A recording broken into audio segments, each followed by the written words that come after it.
La Reforma Protestante.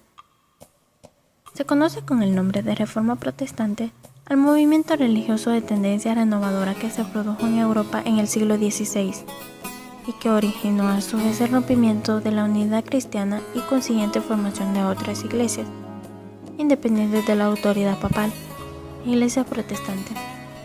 Muchas iglesias surgidas de ese movimiento se denominaron iglesias reformadas, con el propósito de evocar una disposición a la conversión y la renovación. Una de las causas más relevantes para iniciar la reforma religiosa fue la corrupción generalizada del clero romano. Esta causa propició el inicio de la Reforma Protestante, ya que el monje alemán Martín Lutero, al publicar sus 95 tesis en 1517, denunció las doctrinas y la inmoralidad del clero en Roma y criticaba la venta de indulgencias. Esto dio inicio a la Reforma Protestante en Alemania, la que luego se expandiría por toda Europa. La Iglesia Católica venía desde el final de la Edad Media perdiendo su identidad. Gastos en lujos y preocupaciones materiales estaban tirando abajo el objetivo fundamental de la Iglesia Católica Apostólica Romana. Muchos elementos del clero no estaban respetando sus reglas religiosas. Los obispos provenían exclusivamente de la nobleza, llevaban una vida mundana, ocupados en acumular cada vez más riquezas, sin preocuparse de su responsabilidad pastoral, y en su gran mayoría no respetaban el celibato.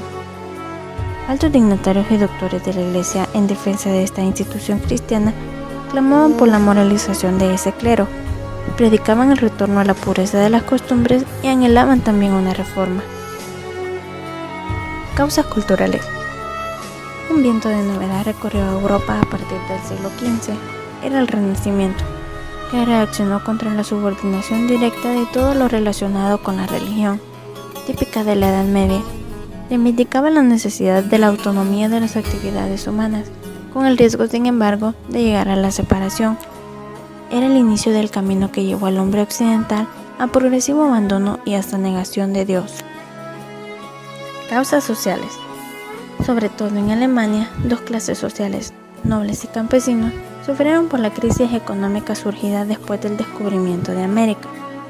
Los nobles perdieron su antiguo poder y procuraron el medio para recuperarlo, y vieron en los bienes de la Iglesia la manera más fácil de recuperar su estatus e influencia en la región.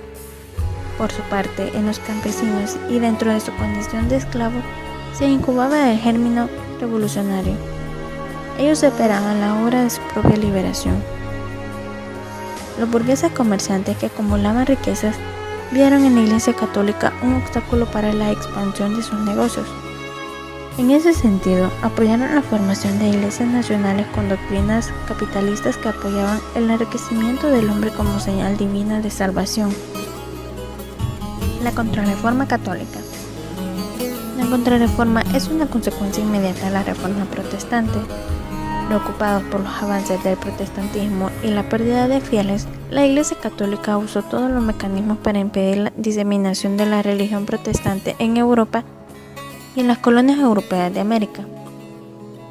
Es así como la Iglesia Católica en 1545 convocó al Concilio de Trento y se acordó muchas medidas como la reactivación del Tribunal de la Inquisición, la creación del índice de libros prohibidos para lectura de los católicos, la creación de la Orden Religiosa de Compañía de Jesús Jesuitas de organización militar, la reafirmación de la jerarquización de la Iglesia con el Papa como jefe supremo, entre otras cuestiones para detener el avance del protestantismo.